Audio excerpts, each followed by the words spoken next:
नमस्कार दोस्तों, मैं हूं आपका दोस्त हिमांशु चौधरी और मैं लाया हूं आपके लिए एक बहुत ही मज़ेदार कहानी जिसको सुनकर आप अपनी हंसी नहीं रोक पाएंगे।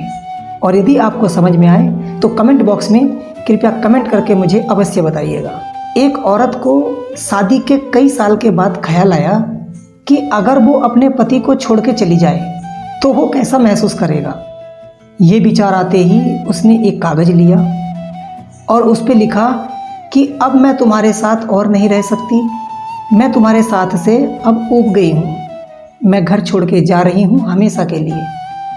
अब उसने इतना सब कुछ लिखा और उस कागज़ को, उस पत्र को उसने टेबल पे रखा।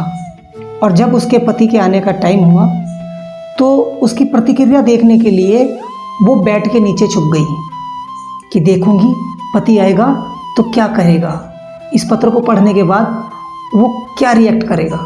पति आया और उसने टेबल पे रखा वो पत्र पढ़ा। अब पति कुछ देर तो चुप रहा, लेकिन कुछ देर चुप रहने के बाद उसने पत्र के नीचे कुछ लिखा और फिर वो खुशी के मारे सीटी बजाने लगा, गीत गाने लगा और डांस करने लगा और कपड़े बदलने लगा। इसी दौरान उसने अपने फ़ोन से किसी को फ़ोन लगाया और कहा कि आज मैं एकदम मुक्त हो गया, शायद मेरी पागल पत्नी को समझ आ गया कि वो मेरे लायक ही नहीं थी। आज वो घर से हमेशा के लिए चली गई। मैं तुम्हारे पास कपड़े बदल कर आ रहा हूँ, तुम तैयार होके मेरे घर के सामने वाले पार्क में आ जाओ अभी। अब कपड़े बदल कर पति बाहर निकल गया।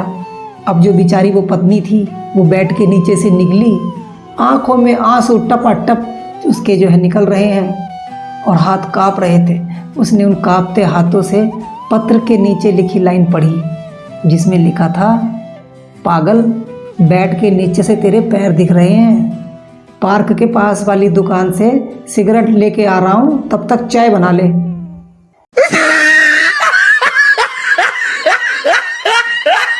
तो दोस्तों, आपको ये वाकया कैसा लगा? और यदि आप एक पत्नी हैं और आपने भी कभी अपने पति के साथ कोई मजाक किया है तो कृपया कमेंट बॉक्स में लिखकर मुझे अवश्य बताइए कि आपने अपने पति के साथ क्या मजाक किया और उसका क्या रिजल्ट निकला। तब तक के लिए धन्यवाद।